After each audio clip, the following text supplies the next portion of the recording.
que je voudrais faire, c'est vous présenter un peu l'ouvrage.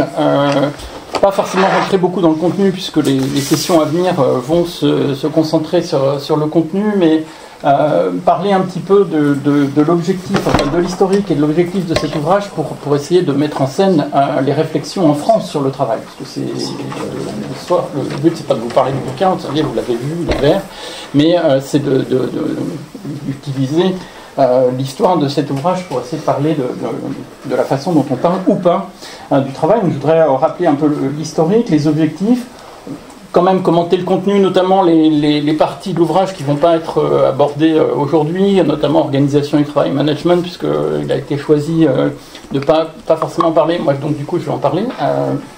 Et vous dire 3 mots sur la réception de l'ouvrage au fil des kilomètres que j'ai parcourus, tous en train en France. C'est une question. Alors, donc, il y a des gens qui me connaissent dans cette salle, Jeanne et bien d'autres, mais qu'est-ce qu'il fout là, quoi? Je veux dire, il travaille sur la protection sociale, qu'est-ce qui vient de nous parler du travail? Voilà, moi, je travaille sur la protection sociale, sur la réforme de la protection sociale, système de santé, retraite, politique d'emploi, quand même. Et j'ai fait pas mal de choses là-dessus. J'ai écrit notamment un petit que sais-je. Il est paru en 2003, à l'occasion de la réforme de 2003. Et la fin de l'ouvrage, c'est une sous-partie qui s'appelle « Pourquoi les Français ne souhaitent-ils pas travailler plus longtemps ?» 2003. Et je ne voyais pas comment faire autrement que de parler du travail dans cette sous-partie. Et dire productivité horaire parmi les plus élevées d'Europe à l'époque, intensification du travail. Je n'ai pas dit exactement perte de sens, Coralie et Thomas n'avaient pas encore publié leur bouquin, mais enfin voilà, des allusions à ça. En tout cas, ça c'est pour dire comment moi je rentre là-dedans et comment j'y suis retourné. 2023, réforme des retraites. Moi, je suis pas mal mobilisé dans le commentaire, dans l'analyse de ce qui est en train de se passer. Et voilà, les analyses que je fais à l'époque, je ne peux pas m'empêcher d'en parler dans ce mercredi qui suit le dimanche soir que nous avons tous vécu. J'écris dès la fin janvier, je crois, ou en février, voilà, la réforme telle qu'elle est conçue, elle va cibler principalement les classes moyennes les moins aisées, comme Pierre Costreau les appelle dans notre ouvrage. Sans filtre, c'est-à-dire qu'il n'y a pas de compensation, etc. C'est directement touché, ça veut dire qu'à partir de septembre, il y a des gens qui vont devoir travailler 3 mois de plus, donc c'est déjà parti, puis 6 mois de plus, puis 9 mois de plus. Ces gens-là, c'est plus que les autres des électeurs du Rassemblement national, disais-je à l'époque. En plus, la façon dont c'est fait, c'est-à-dire avec mépris, quoi que vous fassiez, manif, ou quoi que ce soit, on ne vous écoutera pas, on vous l'imposera, et avec mensonge, puisque sur les 1200 €, il y a eu une falsification des faits. Voilà, j'avais dit à l'époque de quoi nourrir le populisme. On m'avait dit, t'es vraiment catastrophiste, mon ami. Écoute, on verra. Mais en tout cas, l'analyse de sciences politiques permet de le dire. Et fin mars, j'en conclus qu'il y a quand même eu des effets positifs de cette mobilisation sur les réformes de retraite, puisqu'on s'est mis à parler du travail. Et si vous vous souvenez, il y avait une tentative d'Armanic de dire c'est parce que les Français sont feignants. Darmanin le dit fin décembre, début janvier. Et puis, en fait, Elisabeth Borne et Macron, à partir de février, disent il y a un problème au travail, effectivement. Et donc, on va faire une négociation, on va lancer une négociation pour créer un pacte de la qualité de vie au travail. Et ça, qu'importe de savoir si c'est sincère ou pas, en tout cas c'est une transformation de l'agenda, puisque pour une fois on parle explicitement du travail et on admet qu'il y a peut-être un problème et qu'il faudrait en parler. Et à ce moment-là, moi je me dis, essayons d'apporter au débat des éléments concrets, quantifiés, issus de recherches et études pour alimenter ce débat, non pas de fantasmes sur les Français, feignants, courageux ou victimes ou quoi que ce soit, mais à partir de travaux menés depuis 5, 10, 20 ans par des chercheurs de sciences sociales qui ont analysé le travail sous toutes ses formes. Et donc, je dis, voilà, il y a une fenêtre d'opportunité qui est en train de s'ouvrir, il faut sauter sur l'opportunité pour nourrir le débat. je contacte mes amis, parce que j'ai coordonné, mais j'ai eu des amis coordinateurs, mais il y en a un qui est assis là-bas, Jérôme, Philippe Askenazi, Dominique Médin, Christine Nérel notamment, qui m'ont aidé à construire le réseau des 60 chercheuses et chercheurs qui ont contribué à l'ouvrage. Moi, je tiens beaucoup à les remercier. Il y en a qui sont là, et on se rappelle l'époque, puisque, en gros, je leur dis, est-ce que vous pouvez écrire court, concis, clair, les résultats? Ils me disent, oui, pourquoi pas. C'est quoi l'échéance? C'est pour dans 3 semaines. C'est complètement cinglé, mais en fait, ils l'ont fait. Et elles l'ont fait. Tout le monde a écrit très très vite. Je vous dis, ça démarre fin mars, et le bouquin, il est publié en octobre, et entre les deux, on a publié au fil de l'eau les textes. En fait, tout s'était publié en ligne sur... le site de Sciences Po avant l'été, avant juillet, et ont été repris par Le Monde en ligne. Tout ça pour dire, vous n'êtes pas obligé de l'acheter, vous pouvez trouver les chapitres en ligne. Mais c'est bien de l'avoir aussi, c'est beau. C'est quoi l'objectif? Encore une fois, c'était de mettre au débat public des éléments concrets qui devaient normalement permettre que certains acteurs du débat public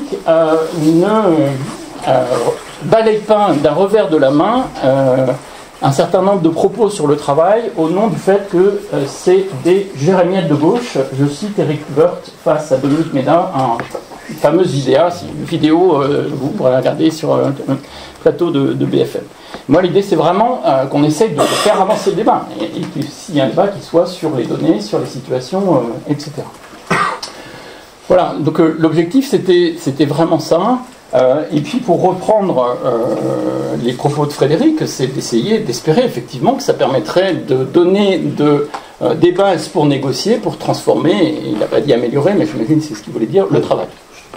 Et donc si on dit qu'il faut améliorer, c'est parce qu'il y a un constat partagé par tous les chercheurs rassemblés ici, et qui, nous le pensons en tout cas à 60, que c'est un constat valide et juste, qu'il y a des difficultés particulières à la France en travail. Donc, il y a des difficultés qui ne sont pas particulières à la France, c'est-à-dire qu'on voit une intensification du travail un peu partout en Europe ou aux États-Unis, mais en France, c'est un peu plus marqué qu'ailleurs. Donc il y a un texte de Christine Nérel et ses collègues, il y a un texte de Dominique Médin et Maëlys Zikbijui qui le montre en s'appuyant sur les études de la DARES, en s'appuyant sur les études de la Fondation de Dublin. Je ne vais pas montrer les tableaux, mais c'est beaucoup de chiffres qui essayent de documenter le fait que l'intensification du travail a été plus forte en France que la moyenne européenne, que le fait d'avoir à soulever des charges lourdes concerne plus de monde, plus d'un tiers, enfin près de 40% des salariés en France. C'est énorme, on parlait de 12% les années 80, donc ça a augmenté en fait. D'essayer de documenter le fait que c'est plus difficile de pouvoir compter sur ses collègues en France que dans d'autres pays. J'en dis pas plus, Coralie va sûrement le rappeler, puisque ça conduit notamment à des pertes de sens et à des difficultés. Mais voilà, documenter ces difficultés, j'en dis pas plus, puisqu'on va l'aborder plus en détail. Donc ça, c'était le premier objectif. Avec, vous le verrez, parce que Annie va venir présenter, Annie Jolivet, en étant suffisamment mesurée, moi j'aime bien ce mot mesuré, pour dire on ne peut pas dresser un tableau uniforme, ça va mal pour tout le monde, ça va mal pour beaucoup de gens. En gros, Annie nous dit qu'il y a un tiers des gens pour qui ils sont à peu près épargnés, mais pour le reste, ça va mal, et ça va mal de façon différente. Annie le dira, mais je pense que c'est des messages qui sont importants de redire, et quand je dis mesurer, on les mesure. Voilà, il y a des façons de mesurer. Je rappellerai une mesure tout à fait officielle, puisque c'est la campagne de santé publique du gouvernement il y a quelques mois, 750 accidents mortels par an, 2 fois plus que l'Allemagne, un pays comparable, et plus que la moyenne européenne. C'est un chiffre, il y en a d'autres comme ça. Voilà, donc l'idée c'était de poser ce constat, mais d'aller plus loin qu'un constat. Je fais quand même quelque chose qu'on peut-être dit pas assez dans l'ouvrage, mais dans les interactions, je me suis rendu compte, c'est que on n'a peut-être pas assez pris la mesure de l'évolution du travail et de l'évolution des transferts de pénibilité, je dirais. C'est-à-dire que moi maintenant, je m'aperçois, quand je discute avec notamment des acteurs publics qui s'occupent de santé au travail depuis très longtemps, le ministère, etc., ils disent, mais on a fait le taf. Alors, on dit, ah bon, vous avez fait le taf? Bah oui, regardez, les pénibilités, on a agi. Et en fait, quand on creuse un peu, ils ont fait le taf dans l'industrie, pense-t-il. Sauf que l'industrie manufacturière, c'est 10% des emplois. Et ce qu'on montre, et là aussi je ne vais pas développer beaucoup, mais notamment dans le secteur des services, et des services mal rémunérés et mal considérés, vous remarquerez que je ne dis pas non qualifiés, on pourra y revenir, mais dans les services donc, notamment essentiels, EHPAD, etc., les pénibilités se sont accrues en même temps que le nombre d'emplois. Et on a toute une partie là-dessus, on va y revenir cet après-midi, mais j'ai voulu vraiment qu'on ait une partie pour creuser le fait, je dis juste en forme de teaser pour que vous reveniez bien cet après-midi, les métiers essentiels, donc ceux qu'on a appelés essentiels pendant les confinements, c'est 32% des emplois. Et c'est moindre rémunération, c'est plus de pénibilité, beaucoup moins de contrats typiques, beaucoup plus d'inaptitude, enfin des choses comme ça. Et c'est plus féminin. Donc il s'agissait aussi de marquer qu'il y a eu une transformation, une évolution et des emplois, mais aussi des pénibilités qu'on n'a pas forcément réussi à suivre. Un dernier exemple, toujours en manière de teaser, quand on a défini les charges lourdes comme une des critères de pénibilité, on a plus pensé à un gros pot de peinture très très lourd ou à un rail de train qu'à un corps de bébé qu'on soulève 50 ou 60 fois par jour. Je viens de citer François Deveter et ses collègues, ou bien le corps d'une personne âgée dépendante qu'il faut aider à se lever, à se rasseoir, retourner, etc. Voilà, donc c'est pour dire, il y a aussi la prise de conscience, et l'idée c'était de faire une photographie aussi des réalités du travail, où est-ce qu'on bosse aujourd'hui, où est-ce qu'il y a des difficultés, et tout ça. Voilà. L'idée c'était, dans l'objectif, d'en faire un objet dont pourraient se saisir les acteurs du débat sur le travail. Donc voilà, vous êtes là, saisissez-vous de cet objet, je ne dis pas achetez-le, mais en tout cas saisissez-vous pour appuyer vos dires sur un certain nombre d'études. Mais ce n'est que la première partie de l'ouvrage, la description des réalités du travail, les conditions, etc. Ce qu'on a essayé de faire, c'est une deuxième partie autour de l'organisation du travail et du management. Je vais en dire un petit mot là, parce que, on l'a dit, c'est écrit là, je suis à Sciences Po. Donc à Sciences Po, on forme les élites, c'est-à-dire les managers, les dirigeants, ils s'appellent comme ça. Les dirigeants, et moi j'espère bien qu'ils le lisent. Et en fait, avant de faire des kilomètres, j'ai d'abord monté pas mal d'escaliers au sein de Sciences Po pour le vendre dans la maison. On appelle ça la maison à Sciences Po, le bouquin, et ça a pas mal marché. J'ai présenté à la DRH, enfin pas seulement la DRH, l'ensemble du service RH, j'ai présenté dans différents labos, on a fait un truc avec l'école du management, on a fait un gros truc dans GoodMe, enfin il y a quand même aussi un message à envoyer aux dirigeants, comme il s'appelle, pour dire ça va pas forcément. Et là il y avait un message à dire sur la façon dont on dirige en France. Je fais exprès, dire dirigeant, diriger, etc., vous l'aurez remarqué. Et qu'est-ce qu'on note et qu'on essaye de documenter, là encore, par des enquêtes qualitatives, quantitatives, des observations. Il y a plusieurs chapitres pour cette partie-là. Et Jérôme y a contribué. Eh bien, ce que l'on note d'abord, c'est moi, le premier message que je voulais faire, c'est qu'il y a des sciences de l'organisation du travail. Ça s'appelle les sciences de la gestion, mais c'est des sciences sociales, c'est-à-dire qu'on sait des choses. On sait identifier différents types d'organisation du travail. Donc nous, on a retenu une typologie simple par Salima Benamou, qui est de dire il y a le mode simple d'organisation du travail, le mode taylorien, le mode lean production et le mode apprenant. C'est une typologie, on peut en choisir d'autres, mais ça aide à cartographier la façon dont s'organise le travail dans différents pays. Pierre-François, qui a un autre chapitre, il utilise les mêmes types de catégories pour cartographier le tissu socio-économique français. Enfin, on peut le faire, et on peut le faire en comparaison. Et on peut espérer que dans les écoles de management, on apprenne ces choses-là. C'est-à-dire que ce n'est pas quelque chose qui est de l'intuition du génie du dirigeant, comment organiser le travail, ou que ce n'est pas non plus un truc qui s'impose par le type de produit ou de service que l'on veut rendre. Non, ça s'organise, donc ça se pense et ça se négocie, éventuellement. Pas en France, mais il y a d'autres pays où ça se négocie.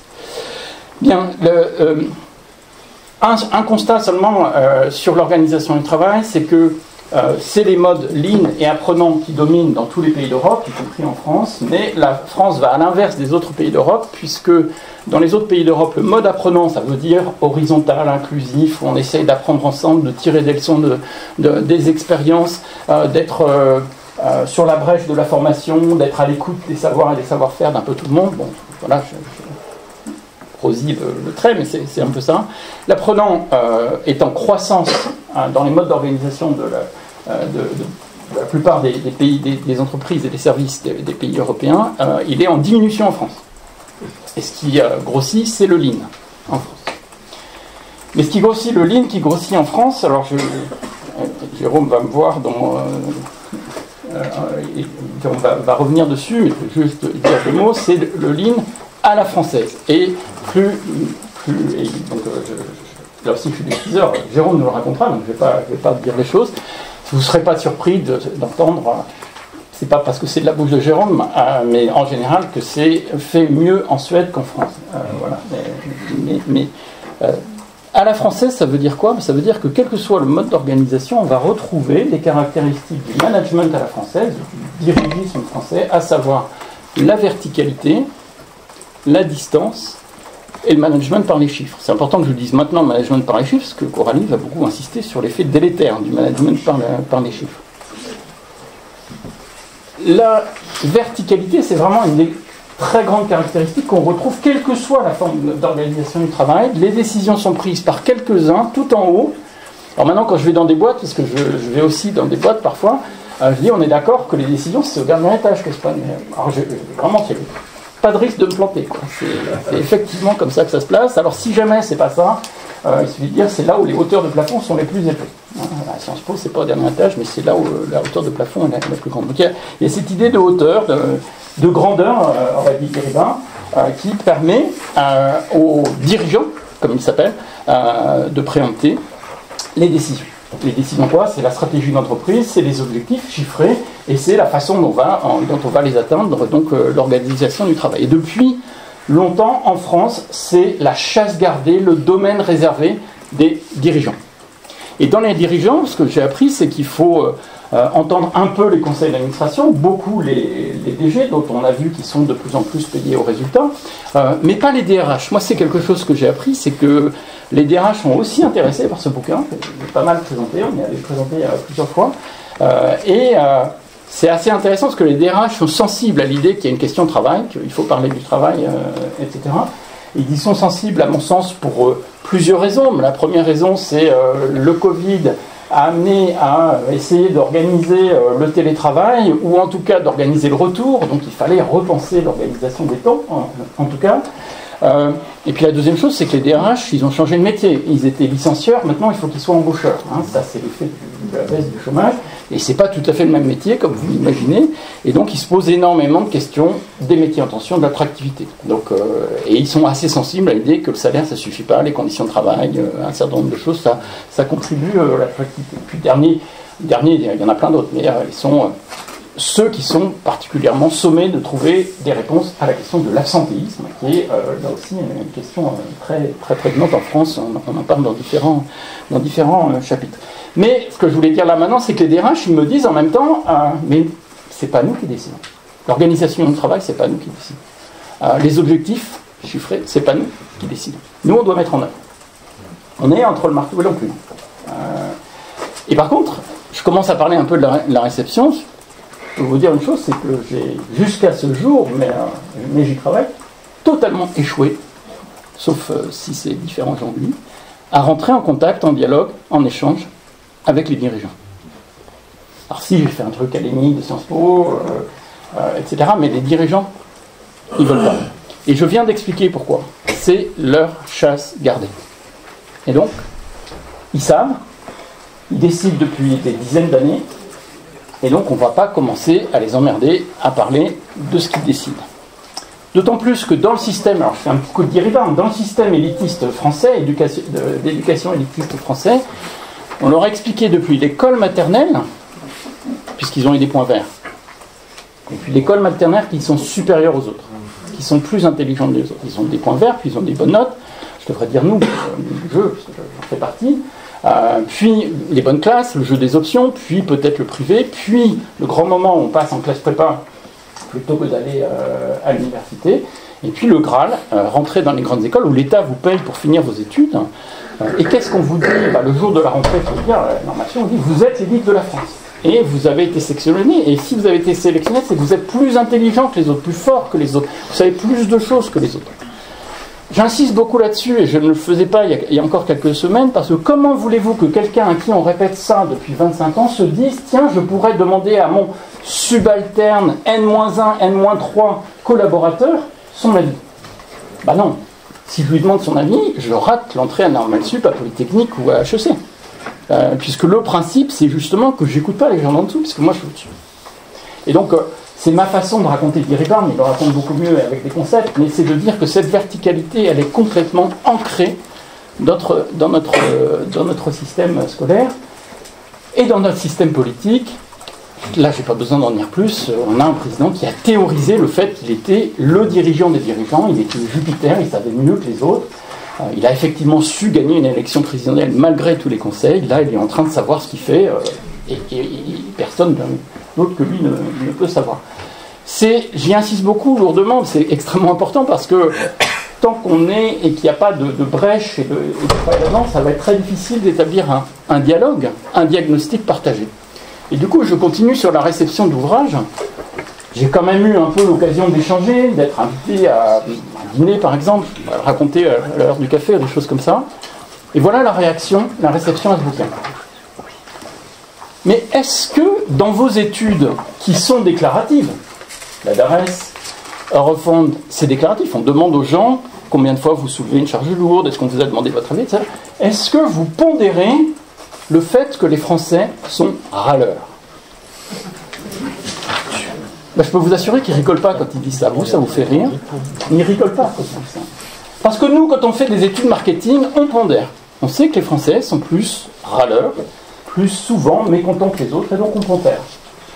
On sait que j'ai entendu ça, les GAFA, sont très préoccupés de l'ambiance au travail, du ressenti, donc ils font beaucoup d'enquêtes, et ils savent que si 5 c'est tout va bien et 1 ça va pas du tout, un Français va dire 3, mais il le traduit, ça veut dire 5, par rapport à ce qu'un Allemand ou un Néerlandais. Donc c'est pas seulement dans leur tête, c'est dans leur pratique. Les Français sont râleurs.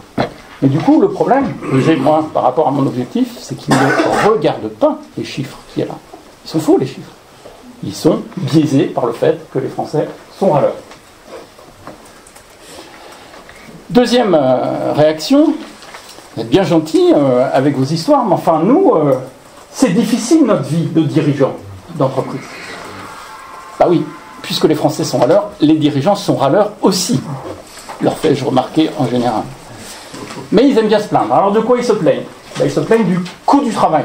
Tu me diras si j'ai le temps de faire mon sketch sur le coût du travail, parce que c'est ma contribution à le bouquin, mais on verra. Mais ils se plaignent de ça. Un sketch court, oui. Ils se plaignent des règles et des contraintes de la rigidité du marché du travail. Ils se plaignent des syndicats.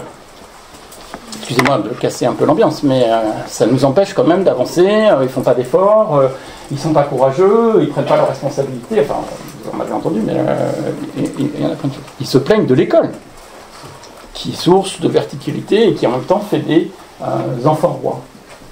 Donc quand je leur dis, du coup, si vous êtes un peu d'accord qu'il y a des problèmes, mais les problèmes, c'est parce que les Français sont râleurs, et jamais comptés, parce que les partenaires sociaux ne sont pas courageux, parce que le système scolaire ne prépare pas bien les choses, et parce que le marché du travail et la régulation française est une chose.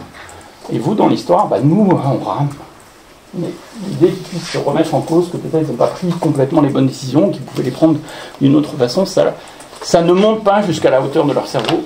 C'est mon expérience de la réception.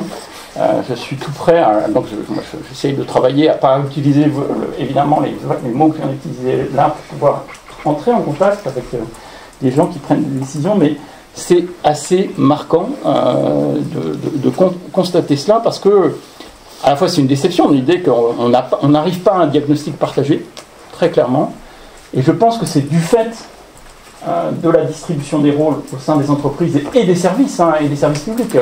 Tout ce que je viens de dire, ça vaut évidemment aussi pour le N+15 de l'administration. Ça va être un petit peu compliqué de ne serait-ce que d'établir un diagnostic partagé. Et moi, je vais continuer de prendre mon bâton de pèlerin, mais aller moins dans ce type de lieu où je dirais c'est des convaincus et donc utiliser les choses mais plus pour essayer de d'acheter, de construire la crédibilité de ce que l'on raconte pour pouvoir négocier sur le travail. Voilà, si vous voulez une illustration publique de ce que je viens de dire, regardez les résultats, c'est-à-dire l'absence de volonté d'aboutir dans la négociation sur la qualité de vie et les conditions de travail, que ce soit emploi aux seniors, etc. Moi, j'ai été auditionné au début de la négociation et j'ai vu progressivement, à mesure que je racontais un certain nombre de choses, le visage du représentant patronal se fermer. Et j'ai senti sa main qui m'a serré la main très très fort pour me faire mal en me disant au revoir, vraiment. Et en me disant, et vous avez oublié de parler de 35 heures, parce que les 35 heures, quand même, quel traumatisme qui date de il y a 25 ans. Mais bon, alors voilà, pour moi c'est le challenge maintenant, hein, c'est d'essayer de continuer à rendre crédit. Mais c'est difficile et moi j'ai envie qu'on partage ça, c'est-à-dire que ce qu'on m'a raconté de la part de représentants syndicaux qui faisaient partie de la négociation, c'est qu'ils ont essayé de jouer ce jeu qu'on leur propose, c'est de dire mais regardez, il y a des problèmes de conditions de travail, il y a des études. Et le représentant patronal, il a dit mais c'est des études de gauche. Donc quand vous m'apporterez des études de droite, je serai convaincu. Mais là, je ne peux pas être convaincu. Et là, on est vraiment dans une... Excusez-moi de le dire, j'aimerais bien qu'on en parle en fait toute la journée, parce que si on est à l'ISST, parce qu'on est à l'IRES, comment on fait pour se départir de cette impasse? C'est une impasse. C'est des études de gauche. Voilà. Et ça leur suffit pour se dire tu n'as pas besoin de regarder parce que c'est forcément biaisé, parce que c'est forcément des choses faussées qui ne prennent pas en compte nos vrais problèmes, qui ne prennent pas en compte le fait que les Français sont râleurs, pour le dire rapidement. Voilà, dans les 5 minutes, il me reste 5 minutes 5 minutes. Pas y arriver. Ouais. Alors, juste pour dire qu'il y a encore 3 autres parties, et donc on va parler beaucoup des essentiels, donc c'est la dernière partie, mais il y a deux autres parties. Il y en a une sur les impacts de la digitalisation sur le travail. Donc on dit digitalisation pour dire que c'est pas seulement l'IA, en ce moment on est obsédé par l'IA, mais il y a eu les robots, il y a eu Internet, enfin il y a des choses comme ça. Message très simple que vous avez déjà entendu, mais il y a pas mal de focus sur des cas concrets, etc. Comme disent toujours les sociologues, il n'y a pas de déterminisme technologique, c'est pas la technologie en soi qui induit une façon d'organiser le travail, c'est des choix humains, et le choix, en gros, on a un super papier de Matière qui dit c'est soit on met la machine au service des humains, quelle qu'elle soit, soit on met l'humain au service de la machine. Il se trouve qu'en France, on a trouvé dans cet ouvrage plus d'exemples d'humains mis au service de la machine, ça c'est le deuxième chapitre fait par Jérôme et Coralie, dans les entrepôts, mais on le trouve aussi dans les ateliers de l'industrie automobile, et moi je le rajoute toujours, on le trouve aussi dans la tablette des personnes en service à domicile, c'est la tablette qui leur dit qu'est-ce qu'elles doivent faire et combien de temps elles ont pour le faire. Et j'étais presque quelqu'un qui travaille dans les EHPAD, et c'est les logiciels sont aussi en train d'entrer dans les EHPAD pour obtenir une productivité quantitative, y compris au sein des services à la personne ou aux personnes dans les EHPAD, avec toutes les catastrophes que l'on connaît. Scandale Carema il y a 15 ans en Suède, et scandale Orpea il y a 3 ans en France, c'est même cause, mêmes effets. Vous augmentez la productivité quantitative des services, vous avez de la malfaçon dans une industrie manufacturière, vous avez des décès dans les services aux personnes. Et puis la 4e partie, c'est sur les inégalités. Alors, on y reviendra si vous le souhaitez, mais moi j'ai sollicité 4 chapitres sur l'égalité professionnelle, avec une question assez simple: pourquoi, alors que ça fait 30 ans qu'on est censé y travailler, ça marche toujours pas? Donc un chapitre sur l'index, un chapitre qui fait un peu la synthèse de tous les obstacles, et un chapitre sur l'éthique du care, avec quelque chose d'accès important qui n'est pas reconnu, qui n'est pas valorisé, donc qui fait qu'on dit que c'est des personnes non qualifiées, alors que l'éthique du care, c'est de montrer combien il y a de qualifications et de compétences nécessaires pour accomplir des professions de soutien et d'aide aux autres. Ce sont des professions et non pas s'occuper de son gosse une fois dans sa vie. Là encore, je cite François Xavier. On a aussi des choses sur les personnes en situation de handicap, les jeunes, pour débunker le mythe que les jeunes ne veulent plus travailler. Alors, je fais 30 secondes là-dessus. on m'interroge énormément sur les jeunes. Alors, dites-nous pourquoi ils ne veulent plus travailler, les jeunes. Et donc, je suis obligé de dire comme Camille Pony, etc. C'est absurde de dire les jeunes sur une cohorte de 700 ou 800 000 jeunes. Vous en avez certains qui sont rentrés dans les grandes écoles, d'autres qui sont à la fac, d'autres qui sont en apprentissage, et puis une bonne partie, une trop grosse partie qui sont en rien de tout ça, donc il y a une limite, et donc ils n'ont pas les mêmes attentes, ils n'ont pas la même situation sur le marché du travail. On ne peut pas le dire comme ça. Juste une remarque, parce qu'on vous le dira aussi, ou vous êtes préoccupé, mais pourquoi aidez-nous à comprendre le rapport des jeunes au travail. Moi, ce que j'ai compris, c'est que, donc voilà, il n'y a pas une spécificité du rapport des jeunes au travail. Les diplômés ont toujours été plus exigeants vis-à-vis du travail, du sens du travail, des trucs, mais depuis 68 ou depuis les années 50, etc. Il n'y a pas de quelque chose de nouveau, c'est peut-être un peu sur des enjeux un peu différents, mais c'est quelque chose qui est très marqué par le milieu social et par l'éducation. En revanche, les recruteurs, ils ont un nouveau problème, c'est de faire venir des jeunes, alors qu'avant, ils ne se posaient pas la question, parce que les jeunes, ils cherchaient désespérément du travail, et en particulier les diplômés. Et du coup, il y a un marché qui s'est ouvert, un marché pour des consultants qui disent « Embauchez-moi pour que je vous aide à embaucher les millennials ».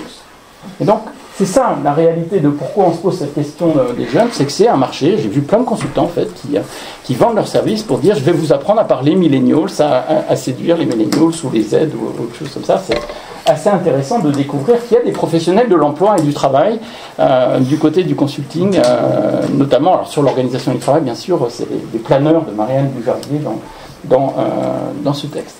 Voilà, j'ai ruiné mon temps, mais j'ai une ruse de teaser, c'est que si vous voulez, un jour je vous parlerai, ou à un moment je vous parlerai, à mon sens, pourquoi on maltraite autant le travail en France par rapport à d'autres pays. Pour le dire en bullet points, c'est parce que, en fait, c'est pas vrai quand on dit, et je l'ai dit beaucoup, qu'on parle pas du travail depuis 40 ans en France et qu'on parle du chômage et de l'emploi, c'est pas vrai. On en parle souvent, Dominique Seux en parle, Jean-Marc Sylvestre pour les plus anciens en parlait, mais ils adjoignaient toujours un mot à travail, c'était le mot de coût.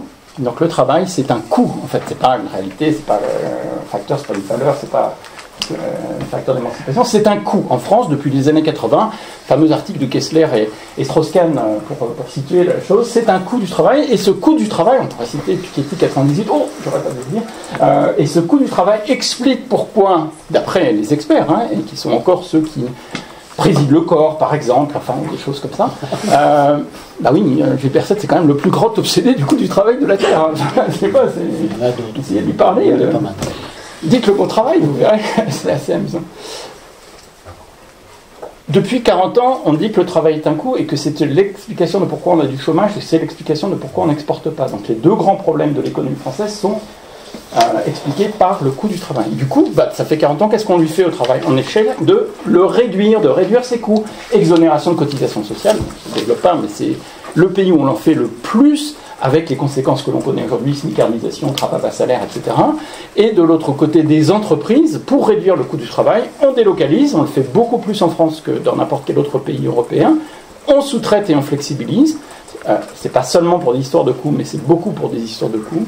On le fait beaucoup plus là aussi qu'en France, 25% de salariés dans des entreprises preneuses d'ordre. On évidemment vire les vieux, parce qu'ils sont coûteux les vieux, c'est bien ça. Donc évidemment les taux d'emploi des seniors, c'est là. Et ceux qui restent, eh bien on leur intensifie le travail, parce qu'il s'agit quand même, vu leur coût, de leur faire rendre le plus possible. Et je m'arrête là. Merci.